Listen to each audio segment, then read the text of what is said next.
G'day, this is George on the 13th, Friday the 13th, March 2026. But more importantly, I'm here to deliver you a message of hope.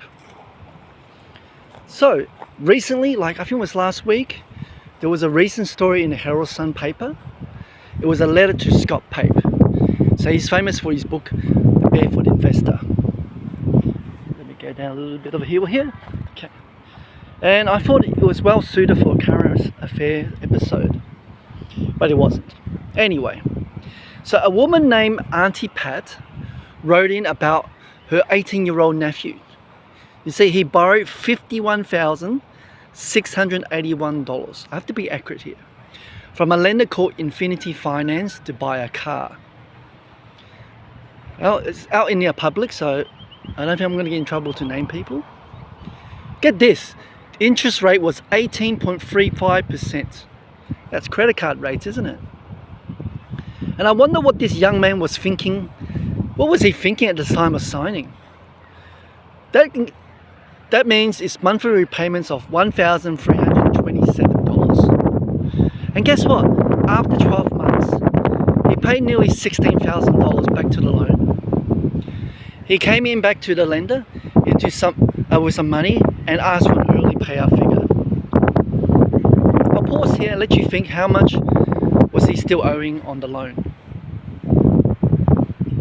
20,000? 30,000? They told him he owed $53,511. Astronomical figure, if you ask me. Because that's more than what he originally borrowed. And that's after a full year of payments already. I'm going to try to be fair here, because honestly, I think if the salesperson was still compelled to go ahead with the loan application, he or she should have explained the entire costings to this teenager. And yeah, if he still wanted to proceed, then I think that's a fair transaction, right? Because you've been told all the risk. Now the car, which is a year old, has been driven. Obviously it's depreciating. According to Scott, it's estimated to be around $35,000 now. The loan has ballooned past what the asset is even worth. Mind-boggling, isn't it? And he's already paid $16,000 to arrive at this position. Think about what $1,327 a month costs an 18-year-old.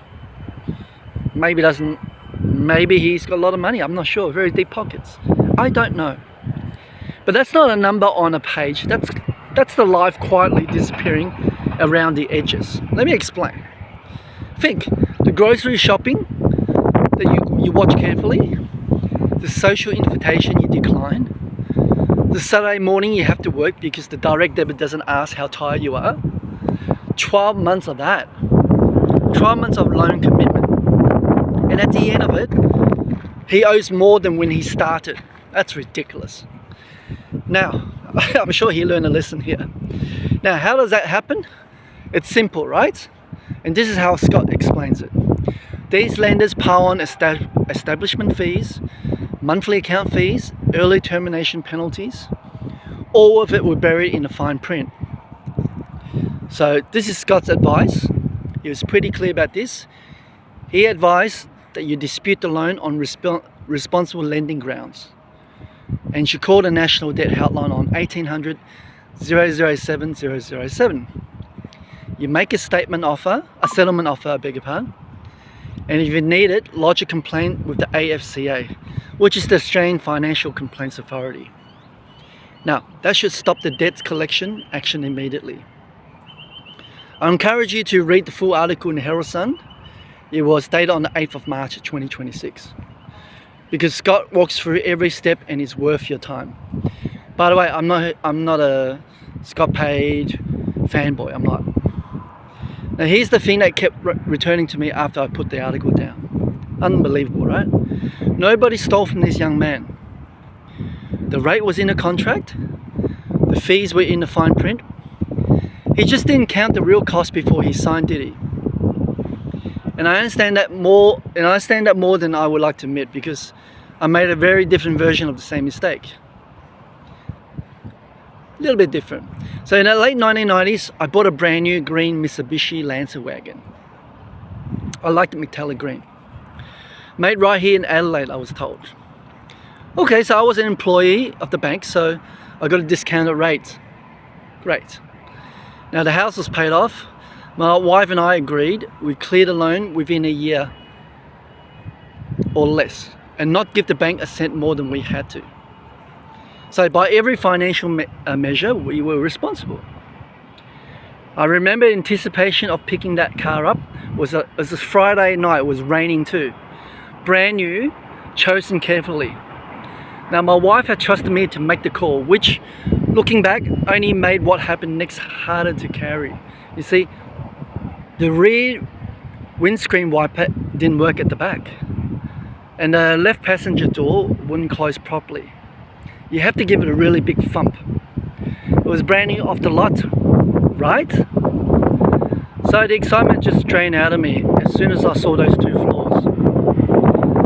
And that's the only way I could describe it. The whole thing went flat. Back it went, give it back to the salesperson, and for the next week or so, I drove a loan car, waiting for the vehicle I had already paid for. Already borrowed money for. Actually to be road ready. And I remember thinking I was so focused on not paying interest on an extra $2,000 that I hadn't looked hard enough at what I was actually buying. At that time, there was a Subaru Forester for $2,000 more. I passed on because I didn't want to carry the interest from the loan. And here I was driving someone else's car, waiting for my car. Yes, we paid off the loan as planned. Thank my wife and thank the Lord. Did that within a year. And when we did, I was thankful genuinely. Okay. Now the Lancer taught me something that took a while to fully appreciate. Yeah, the financial discipline was sound. I had that in place. But the scrutiny of the asset wasn't. I counted the cost of the loan and barely counted the cost of the car. You see, now I know that a well-maintained used car, bought by someone who knew what they were looking for, would probably have served us just as well for considerably less. I didn't know. Had a different type of mindset I had. Now what held me back was fear. Fear that a used car would let me down where a new one wouldn't.